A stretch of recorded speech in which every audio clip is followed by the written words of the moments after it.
to JMath. The last new concept we're going to discuss is how do two circles relate to each other? So the graphic on screen now is an awesome summary of everything you need to know. And I just want to give credit to Save My Exams, who drew this up. So these questions would give you two formulas. So there will be two circles. You need to get the center and the radius of each of them. And then you need to compare them. And it will always be one of these cases that you see on screen now. So it's very easy if they give you a picture, but of course, they're not going to do that. You need to figure out all the coordinates and everything, use your formulas, and then answer them. So please take a screenshot of this or redraw it in your books, and let's do a few questions. So the first step when I get a question like this, describe the relationship between the two circles, is to get the midpoint and the radius of each of them. So with this circle in question 1, I can then see the center would have an x value of -2 and a y value of 0. The radius is just going to be square root of 4, so just 2. The other circle they give me would have a center of 3 and -3, while the radius would just equal 3. So now I need to do the distance between the two centers. I'm just going to call this circle A and this circle B. So therefore, the distance of AB would be equal to square root of -2 minus 3 squared plus 0 plus 3 squared. And if I simplify this, I can just see this is going to be -5 squared, so 25, plus 9, and that would give me square root of 34. So that's the distance of the centers. Now I just need to work out what is radius 1 plus radius 2, and in this case it would be 2 plus 3, so that's equal to 5. I know square root 25 gives me 5. If I compare, I can say square root 34 would be greater than 5. So that means if these two circles look like this, then if this radius is 2 and this radius is 3, the distance would be square root 34. So I can just tell them these circles do not intersect. Let's look at the next one. So in this case, the center would be 0 and 2, and the radius would be 8. For the other circle, the center would be 3 and -2, and the radius would equal to 3. I'm just going to call this radius 1 and this radius 2. So once again, if I do the distance formula, let's just call this circle M and circle N. So MN would be equal to 0 minus 3 squared plus 2 plus 2 squared.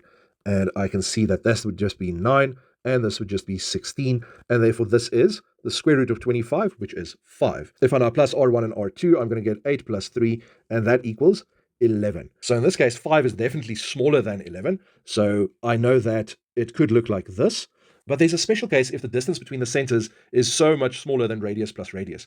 So on further investigation, I can see that the distance between the centers, which is 5, is actually equal to the big radius minus the small radius. So this is an example of when the one circle is completely inside the other circle. And therefore I can just say it touches internally.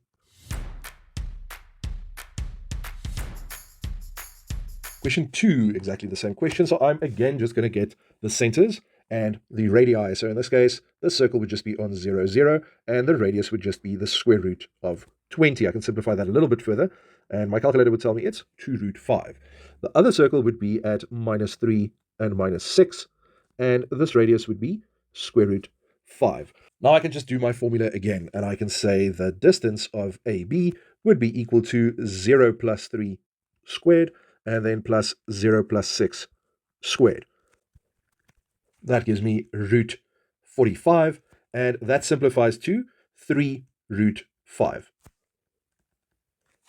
Now, if I plus radius 1 plus radius 2, so radius 1 plus radius 2 would just give me 2 root 5 plus 1 root 5, which equals 3 root 5. Now, if this happens and the distance is exactly the same as radius plus radius, it means these two circles touch once, but it would be externally, because this distance and this distance is exactly the same as the distance between the centers. Question 3 asks me exactly the same, but now I just need to find the centers and the radii first before I can compare them. So let's do that.